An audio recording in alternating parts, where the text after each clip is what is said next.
اعوذ باللہ من الشیطان الرجیم بسم اللہ الرحمن الرحیم بسم اللہ الرحمن الرحیم قاف والقرآن المجید۔ یہ دوسری صورت ہے جو ایک حرف مقطع سے شروع ہوئی ہے۔ پہلے صاد والقرآن ذی الذکر، یہ ہم پڑھ چکے 23ویں پارے میں۔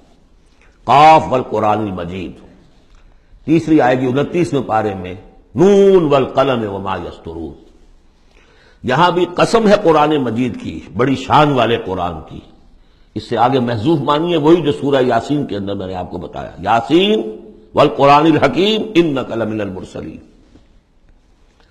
لیکن اس کے بعد اب فوری طور پر جو ہے آخرت کا ذکر۔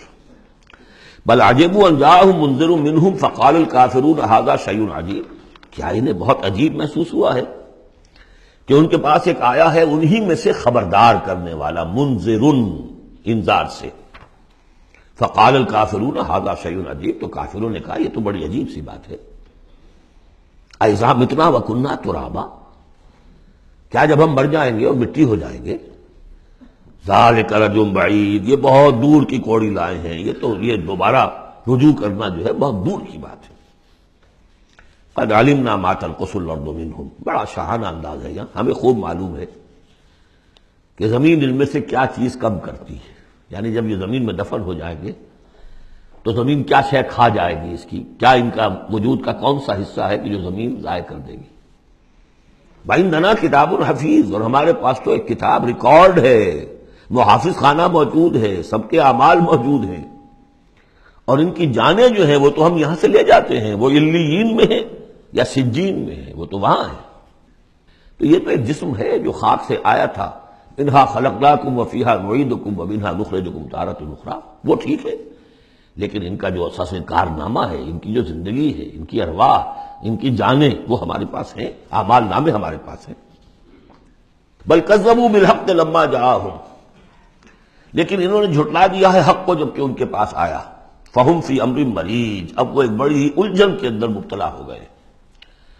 یعنی یہ الجھن ایسی ہے کہ عقلی طور پر تو دلائل جو حضور دے رہے ہیں وہ بہت قوی ہیں، بات سمجھ میں آتی ہے، کیسے ممکن ہے؟ اگر تو یا تو انکار کر دیجئے یہ سب جو ہے الٹ ٹپ چل رہا ہے، کوئی نہ نظام ہے جہاں کا، نہ کوئی پیدا کرنے والا ہے، نہ اس کی کوئی بھی اس کے اندر کوئی معقولیت ہے، رام کی لیلا ہے تو بات اور ہے۔ لیکن اگر اللہ نے پیدا کیا ہے اور اللہ ایک حکیم ہستی ہے تو اس نے انسان کو پیدا کیا، اس میں اخلاقی حص رکھی، تو اس کے کوئی نتائج نکلنے چاہیے۔ تو دلیل تو قوی ہے، لیکن یہ کہ ان کی طبیعت ہے، وہی جو شعر میں نے ابھی پہلے آپ کو سنایا کہ جانتا ہوں ثواب طاعت و غور پر طبیعت ادھر نہیں آتی۔ اتنے خوگر ہو چکے ہیں فسق اور فجور کے، اور اپنی عادات کے اتنے اس کے ایک قید خانے میں مقید ہو چکے ہیں۔ ایک نظم ہم نے پڑھی تھی ایف اے کے زمانے میں، the cage, I built these bars when I was young۔ انسان جب جوان ہوتا ہے، اس کے قوا مضبوط ہوتے ہیں، اس وقت وہ کچھ عادتیں اپنی ایسی پختہ کر لیتا ہے کہ بڑھاپے میں جا کر وہ اپنی ان عادتوں کے پنجرے میں بند ہو جاتا ہے۔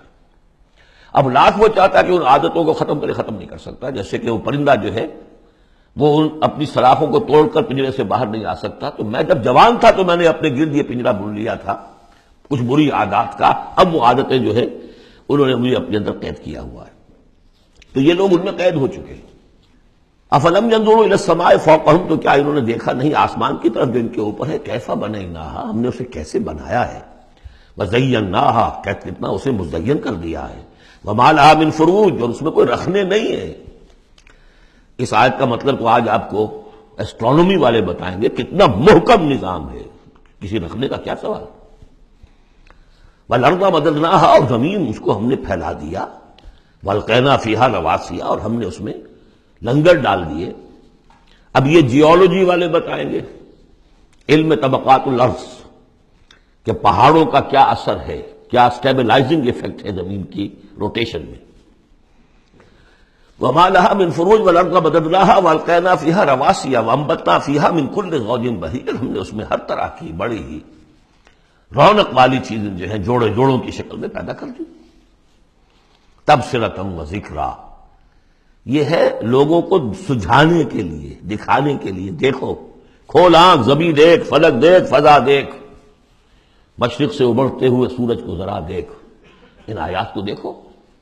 افلا ينظرون الى الابل كيف خلقت والى السماء كيف رفعت والى الجبال كيف نصبت والى الارض كيف سطحت تبصرة، یہ ہم صرف سجھانا چاہتے ہیں، دکھانا چاہتے ہیں، وہ ذکرہ، اور یہ یاد دہانی بھی ہے۔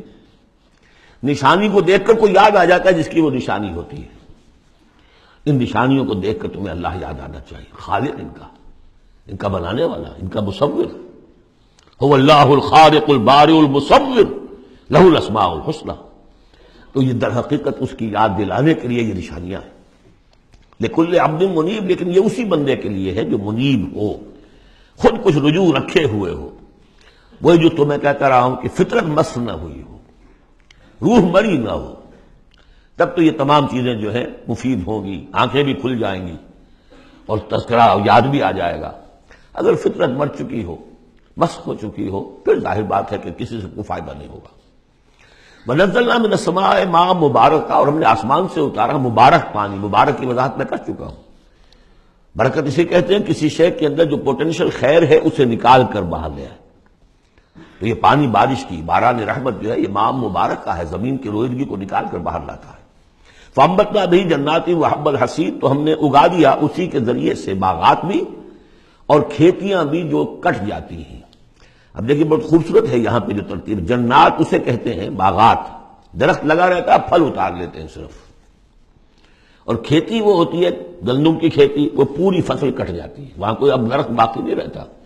یہ نہیں ہے کہ صرف سٹے توڑ لیجئے باقی کھڑی رہنے دیجئے، نہیں، حصید تو وہ در حقیقت حب الحصید، اناج کی جو کھیتیاں ہوتی ہیں وہ تو کٹ جاتی ہیں۔ والنخل باسقات لها طلع نضید، اور ہم نے ایسے کھجوریں پیدا کر دی، ان کے درخت کے بہت لمبی لمبی ہیں، اونچے اونچے ہیں، لها طلع نضید، ان کا خوشہ جو ہے تہ بر تہ کھجوریں ان کے اندر لدی ہوئی ہیں۔ رزقا للعباد، یہ سب کچھ بندوں کے لیے رزق کے لیے ہم نے بنایا۔ وَأَحْيَيْنَا بِهِ بَلْدَةً مَيْتًا، اور اسی پانی کے ذریعے سے ہمیں مردہ زمین کو زندہ کر دیتے۔